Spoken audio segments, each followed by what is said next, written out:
Kasihmu layakkan seluruh hidupku. Mampukan ku melakukan yang kau inginkan.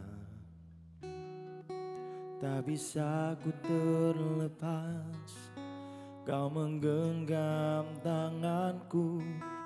Ingin lebih mengenal pribadimu.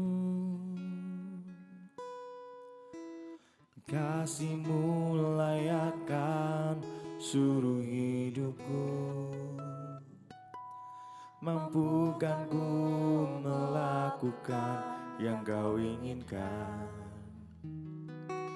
Tak bisa ku terlepas, kau menggenggam tanganku. Ingin lebih mengenal pribadimu.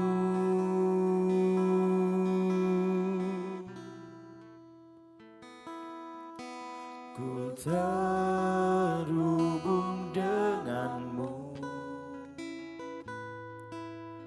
selalu melekat di hatimu. Firman-Mu itulah dasar hidupku, yang berdaulat atasku.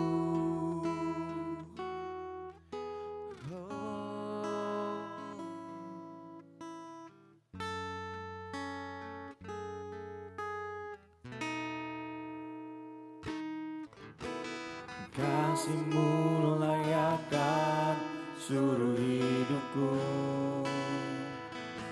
Mampukan ku melakukan yang kau inginkan. Tak bisa ku terlepas, kau menggenggam tanganku. Ingin lebih mengenal pribadimu. Ku terhubung denganmu, selalu melekat di hatimu.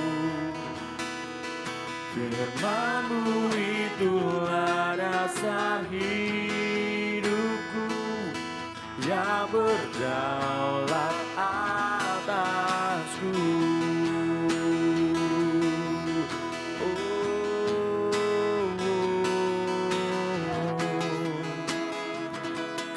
Mau lebih lagi, Tuhan, terhubung denganmu, merasakan hadir-Mu dalam hidupku.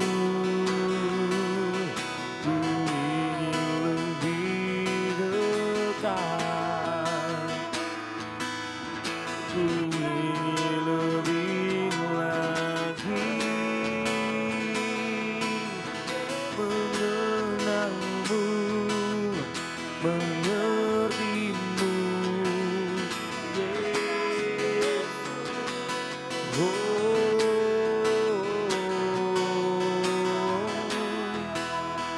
Ku ingin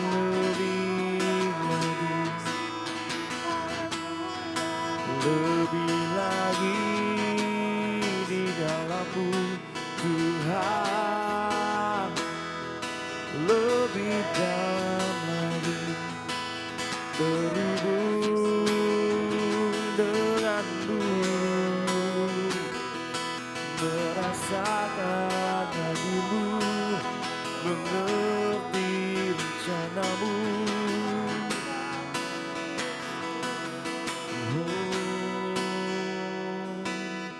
Ku terhubung denganmu,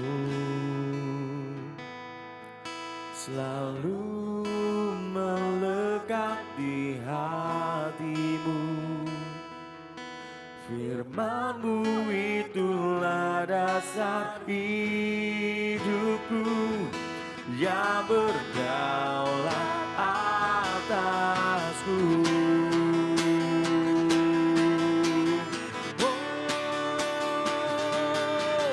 Ku terhubung denganmu,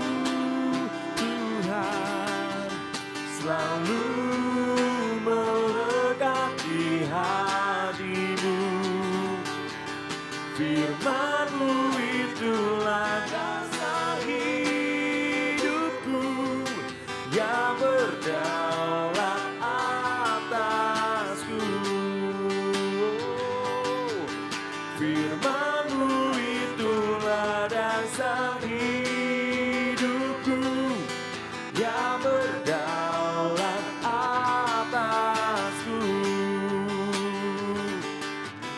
Firman-Mu itulah dasar hidupku, yang berdaulat atasku.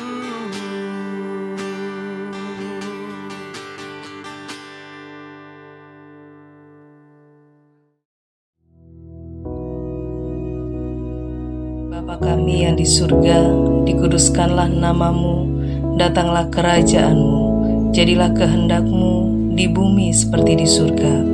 Berikanlah kami pada hari ini makanan kami yang secukupnya, dan ampunilah kami akan kesalahan kami, seperti kami juga mengampuni orang yang bersalah kepada kami.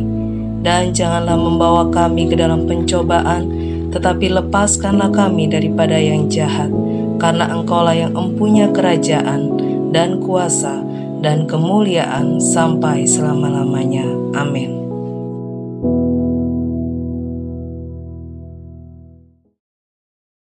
Shalom, selamat pagi jemaat Tuhan. Pada pagi hari ini kita akan sama-sama menyisihkan waktu kita untuk kita bisa mendengarkan firman Tuhan. Mari kita berdoa. Terima kasih Tuhan, mengucap syukur untuk pagi hari ini, untuk penyertaan-Mu sepanjang malam sehingga hari ini kami boleh bangun dengan tubuh yang sehat. Dan saat ini kami siap untuk mendengarkan firman-Mu. Berbicaralah ya Roh Kudus, kami siap mendengarkan hanya di dalam nama Tuhan Yesus Kristus. Haleluya. Amin. Puji nama Tuhan, hari ini adalah tepat di penghujung tahun 2024, yaitu tanggal 31 ya, hari terakhir di tahun 2024. Sebenarnya banyak versi orang-orang dalam menyambut tahun yang baru ya, atau kalau bisa dikatakan juga mengakhiri tahun yang 2024 ini ya. Ada orang-orang yang merasa bahwa 2024 sangat menyenangkan gitu ya. 2024 berjalan dengan lancar. Atau mungkin gak usah jauh-jauh, bulan Desember ini penuh dengan sukacita gitu ya. Kalau mungkin saudara bisa dengar di kanan kiri saya ada banyak bunyi-bunyi ramai gitu. Karena direkam pada saat kita sedang persiapan Natal gitu ya, penuh dengan sukacita. Ya meskipun yang naik-naik pohon ini mungkin gak terlalu sukacita ya, ada takutnya juga. Tapi banyak yang merasakan sukacita Natal di bulan ini. Nah, sama seperti kita semua, kita punya banyak versi merasakan akhir tahun ini. Ada yang merasa tanggal 31 akhirnya 2024 selesai. Senang sekali, paling enggak saya masih hidup. Saya masih bisa bernafas. Ada yang sangat bersukacita karena wah, luar biasa sepanjang tahun ini, atau paling tidak setengah tahun belakangan ini luar biasa, berkat Tuhan, momen-momen yang dirasakan dan lain sebagainya. Tapi saya yakin juga ada di antara saudara yang merasa tahun ini sudah berakhir, saya masih belum mencapai apa-apa. Saya masih belum punya ini, saya masih belum punya itu. Tidak banyak yang saya lakukan di tahun ini dan lain sebagainya. Banyak sekali versi yang kita rasakan dalam mengakhiri tahun ini dan menyambut tahun yang baru. Nah, kali ini, pagi hari ini kita mau belajar satu hal. Seringkali kita merasakan semua hal itu karena apa yang kita lihat. Dan apa yang memang benar-benar kita alami. Tetapi hidup di dalam Tuhan, sebagai anak-anak Tuhan, kita diajarkan sesuatu yang sedikit berbeda. Kita akan buka dalam Efesus 1 ayat yang ke-18. Dikatakan seperti ini, dan supaya ia menjadikan mata hatimu terang, agar kamu mengerti pengharapan apakah yang terkandung dalam panggilannya, betapa kayanya kemuliaan, bagian yang ditentukannya bagi orang-orang yang kudus, dan betapa hebat kuasanya bagi kita yang percaya, sesuai dengan kekuatan kuasanya. Nah, seringkali kita hanya melihat itu dari mata jasmani kita. Saat kita melihat tahun ini baik atau buruk, Atau mungkin 2025 penuh dengan ketakutan dan lain sebagainya. Tapi firman Tuhan mengajarkan pagi hari ini supaya Tuhan bisa menjadikan mata hati kita menjadi terang. Artinya apa? Kita bisa melihat segala sesuatu sama seperti Tuhan melihat. Kalau mungkin kita merasa bahwa masa depan ini nanti 2025 nggak ada apa-apa yang terjadi. Saya mungkin masih gagal seperti tahun ini dan lain sebagainya.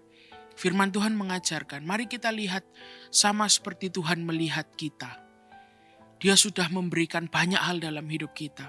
Kalau mungkin kita merasa 2024 ini tahun yang gagal, tapi belum tentu itu seperti yang Tuhan lihat dalam hidup kita. Bagi kita gagal, tapi mungkin bagi Tuhan kita sedang ada dalam sebuah proses. Kita sedang diajari sesuatu, kita sedang belajar sesuatu yang baru. Yang namanya belajar sesuatu yang baru tidak ada namanya instan, langsung berhasil, langsung sukses dan lain sebagainya. Kalau mungkin 2024 kita diizinkan untuk belajar banyak hal yang baru, kita bersyukur. Karena kita percaya ada sesuatu yang sedang terjadi, ada progres yang sedang terjadi. Oleh karena itu kalau saudara percaya dengan firman Tuhan ini, dikatakan di ayat yang ke-18, supaya ia menjadikan mata hatimu terang, agar kamu mengerti pengharapan. Agar kita mengerti bahwa di dalam Tuhan selalu ada pengharapan. Kita tidak perlu merasa di tahun 2024 ini berakhir, sudah selesai. Memang saya orang yang gagal, memang saya tidak bisa mencapai ini, itu, dan lain sebagainya. Tuhan bilang, selalu ada pengharapan yang terkandung dalam panggilannya. Kalau kita dilahirkan di bumi ini, artinya Tuhan yang mengizinkan kita lahir dan kita dipanggil. Kita dipanggil sebagai anak-anaknya untuk melayani Dia. Dan firman Tuhan bilang selalu ada pengharapan. Tidak ada yang namanya mati aku, mate aku dan lain sebagainya. Tuhan bilang selalu ada pengharapan. Kuncinya apa? Kuncinya adalah ayat 19. Bagi kita yang percaya sesuai dengan kekuatan kuasa-Nya. Tuhan tidak mengajarkan kita untuk percaya pada kekuatan diri kita sendiri. Percaya diri, oke, percaya diri bagus, gak ada masalah. Tetapi kita punya batas. Oleh karena itu firman Tuhan bilang, bagi yang percaya sesuai dengan kekuatan kuasa-Nya.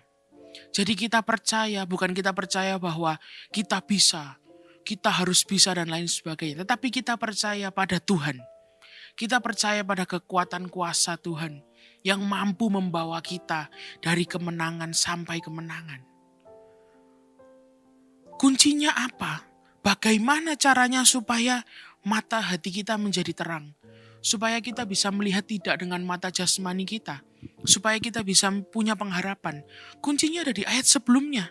Di ayat yang ke-17 dikatakan seperti ini. Dan meminta kepada Allah Tuhan kita Yesus Kristus, yaitu Bapa yang mulia itu, supaya Ia memberikan kepadamu roh hikmat dan wahyu untuk mengenal Dia dengan benar. Mungkin setiap tahun kalau tahun mau berakhir, ganti tahun yang baru, kita mintanya Tuhan berkati aku. Tuhan kalau bisa pekerjaanku, promosi jabatan dan lain sebagainya. Boleh, sangat boleh. Kita sangat boleh beriman dan berdoa untuk hal-hal itu. Kita mungkin, Tuhan aku mau uang yang banyak. Tuhan aku mau emas yang banyak. Terserah, itu pribadi saudara dengan Tuhan. Tapi semuanya itu tidak penting. Karena semuanya itu bisa hilang dalam hanya jentikan jari. Tuhan ajarkan, kita minta hikmat dari Tuhan. Kita minta wahyu dari Tuhan. Untuk apa? Mengenal Dia dengan benar. Begitu kita mengenal Tuhan dengan pengenalan yang benar, kita tahu siapa Tuhan itu. Kita tahu apa yang Dia perbuat dalam hidup kita. Maka mata hati kita akan dibukakan. Dan kita tahu apa namanya pengharapan. Dan kita tidak menggantungkan hidup kita hanya sekedar dengan uang, dengan kekayaan, semuanya akan hilang, semuanya bisa hilang. Tetapi hikmat Tuhan dan pengenalan akan Tuhan itu selamanya akan berada bersama dengan kita. Oleh karena itu untuk mengakhiri tahun ini di tanggal yang terakhir, kita doa. Bukan hanya saja kita minta berkat-berkat jasmani saja. Tapi kita berdoa, Tuhan, biarkan aku mengenal Engkau lebih lagi. dan aku mengerti apa rencanamu dalam kehidupanku. Supaya memasuki tahun 2025, kita mengerjakan sesuatu yang bukan hanya apa yang kita inginkan saja, apa yang disuruhkan oleh orang lain, tetapi apa yang Tuhan mau dalam hidup kita. Kalau kita sudah mengenal Dia dengan benar, kalau kita sudah minta hikmat dari Tuhan, saya berani berkata, jangan takut menghadapi 2025. Kalau saya masih belum bilang, andalkan Tuhan, maka saya tidak berani bilang seperti itu. Karena kalau saya cuma bilang, yakin 2025 akan ada sesuatu berkat yang baru, akan ada rekeningmu akan penuh, saya tidak berani menjamin. Karena itu semua fana. Tapi yang saya jamin dan saya percaya dan saya yakini, jangan takut memasuki 2025. Karena engkau akan memasuki tahun yang baru bersama dengan Tuhan dan hikmat-Nya yang ditinggalkan kepadamu. Puji nama Tuhan, mari kita berdoa. Terima kasih Tuhan, kami mengucap syukur untuk firman-Mu. Firman-Mu itulah yang membuat kami berdiri tegak dan melangkah memasuki tahun yang baru. Kami percaya hikmat-Mu ada atas kami, dan kami berjalan menjalani kehidupan kami bersama-sama dengan Engkau. Terima kasih Tuhan. Kami mengucap syukur, diberkatilah setiap orang yang mengikuti ibadah pagi pada hari ini, dan mereka akan mendapatkan kekuatan dan keyakinan yang baru di dalam Engkau. Hanya di dalam nama Tuhan Yesus Kristus kami berdoa. Haleluya. Amin.